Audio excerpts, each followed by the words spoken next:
श्रीहरये नमः। अथ षष्ठोऽध्यायः। कुमारावोचुः अथ ते सम्प्रवक्ष्यामः सप्ताहश्रवणे विधिं सहायैर्वसुभिश्चैव प्रायः साद्यो विधिस्मृतः।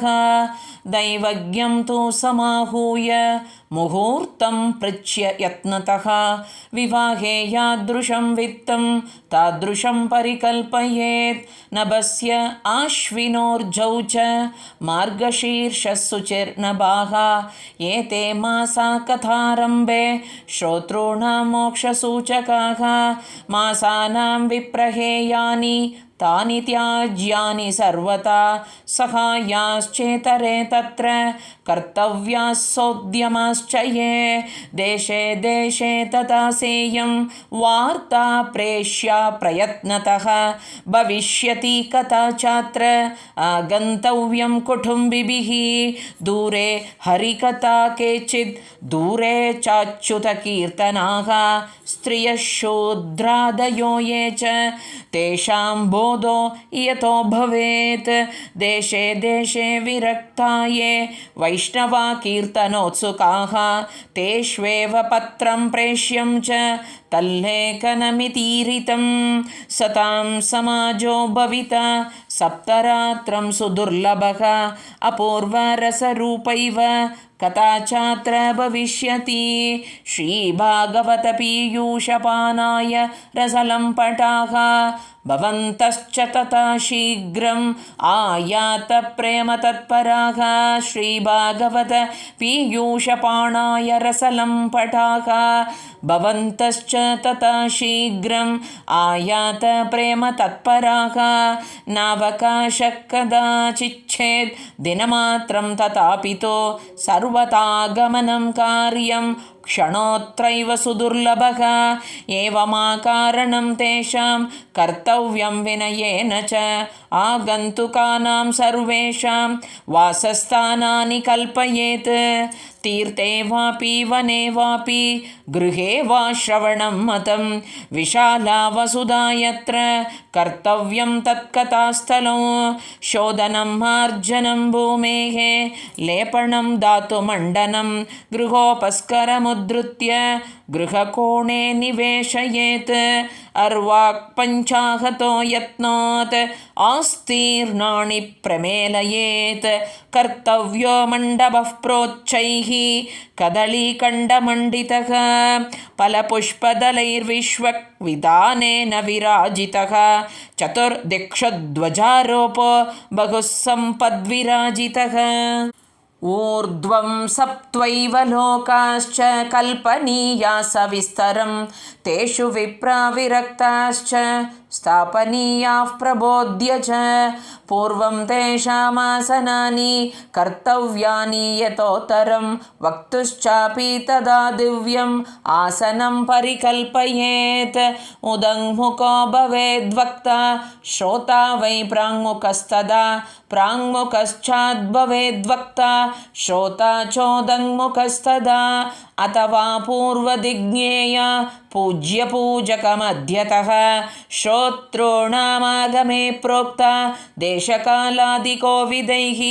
विरक्तो वैष्णवो विप्रो वेदशास्त्रविशुद्धिकृत् दृष्टान्तकुशलो धीरो वक्ता कार्योऽधिनिःस्पृहः। अनेकधर्मविभ्रान्ताः स्त्रैणः पाखण्डवादिनः शुकशास्त्रकथोच्चारे त्याज्यास्ते यदि पंडिताः। वक्तुः पार्श्वे सहायार्थम् अन्यस्ताप्यस्तथाविधः। पंडितः संशयच्चेता लोकबोधनतत्परः। वक्त्राक्षौरं प्रकर्तव्यं दिनार्धर्वाग्व्रताप्तये। अरुणोदये सौनिर्वर्त्य शौचं स्नानं समाचरेत्। नित्यं संक्षेपतः कृत्वा सन्ध्याद्यं स्वं प्रयत्नतः कथा विघ्नविघाताय गणनाथं प्रपूजयेत्। पितॄन् सन्तर्प्य शुद्ध्यर्थं प्रायश्चित्तं समाचरेत् मण्डलं च प्रकर्तव्यं तत्र स्थाप्यो हरिस्तथा कृष्णमुद्दिश्य मन्त्रेण चरेत् पूजाविधिं क्रमात् प्रदक्षिणनमस्कारान् पूजान्ते स्तुतिमाचरेत् संसारसागरे मग्नं दीनं मां करुणानिधे कर्ममोहगृहीताङ्गं मामुद्धर भवार्णवात् संसारसागरे मग्नं दीनं मां करुणानिधे कर्ममोहगृहीताङ्गं मामुद्धर भवार्णवात् श्रीमद्भागवतस्यापि ततः पूजा प्रयत्नतः कर्तव्या विधिना प्रीत्या धूपदीपसमन्विता श्रीमद्भागवतस्यापि ततः पूजा प्रयत्नतः कर्तव्या विधिना प्रीत्या धूपदीपसमन्विता ततस्तु श्रीफलं धृत्वा नमस्कारं समाचरेत् स्तुतिप्रसन्नचित्तेन कर्तव्या केवलं तदा श्रीमद्भागवताख्योऽयं प्रत्यक्षकृष्ण एव हि स्वीकृतोऽसि मया नाथ मुक्त्यर्थं भवसागरे श्रीमद्भागवताख्योऽयं प्रत्यक्षकृष्ण एव हि स्वीकृतोऽसि मया नाथ मुक्त्यर्थं भवसागरे मनोरथो मदीयोऽयं सफलः सर्वथा त्वया निर्विघ्नेनैव कर्तव्यो दासोऽहं तव केशव मनोरथो मदीयोऽयं सफलः सर्वथा त्वया निर्विघ्नेनैव कर्तव्यो दासोऽहं तव केशव एवं दीनवचः प्रोच्य वक्तारं चात पूजयेत् सम्भूष्य वस्त्रभूषाभिः पूजान्ते तं च संस्तवेत् शुकरूपप्रबोधज्ञ सर्वशास्त्रविशारद एतत्कथाप्रकाशेन मदज्ञानं विनाशय शुकरूपप्रबोधज्ञ सर्वशास्त्रविशारद एतत्कथाप्रकाशेन मदज्ञानं विनाशय तदग्रे नियमः पश्चात् कर्तव्यश्रेयसे मुदा सप्तरात्रं यथाशक्त्या धारणीयः स एव हि वर्णं पञ्चविप्राणां कथाभङ्गनिवृत्तये कर्तव्यं तैर्हरेर्जाप्यं द्वादशाक्षरविद्यया ब्राह्मणान् वैष्णवांश्चान्यान् तथा कीर्तनकारिणः नत्वा सम्पूज्य दत्ताज्ञः स्वयमासनमाविशेत् लोकवित्तधनागार पुत्रचिन्तां व्युदस्य च कथाचित्तशुद्धमतिः स लभेत् फलमुत्तमा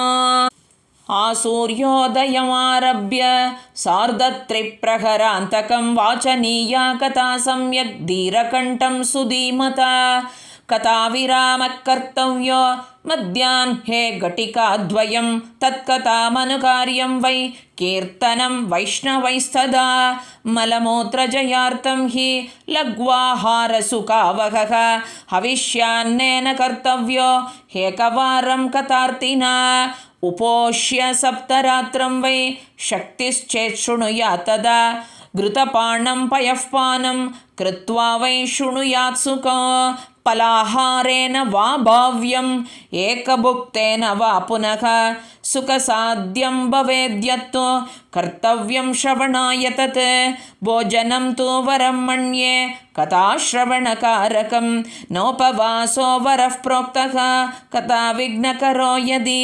सप्ताहव्रतिनां पुंसां नियमान् शृणु नारद विष्णुदीक्षाविहीनानां नाधिकारः कथाश्रवे ब्रह्मश्चर्यमदः सुप्तिः पत्रावल्यां च भोजनं कथासमाप्तौ भुक्तिं च कुर्यान्नित्यं कथाव्रती द्विदलं मधुतैलं च गरिष्ठान्नं तथैव च भावदुष्टं पर्युषितो जह्यान्नित्यं कथाव्रती कामं क्रोधं मदं मानं मत्सरं लोभमेव च दम्भं मोहं तथा द्वेषं दूरये च कथाव्रती वेदवैष्णवविप्राणां गुरुगोव्रतीनां तथा स्त्रीराजमहतां निन्दां वर्जयेद्यः कथाव्रती रजस्वलान्त्यजम्ले च पतितौ व्रात्यकैस्तथा द्विजद्विड्वेदबाह्यैश्च न वदेद्यः कथाव्रती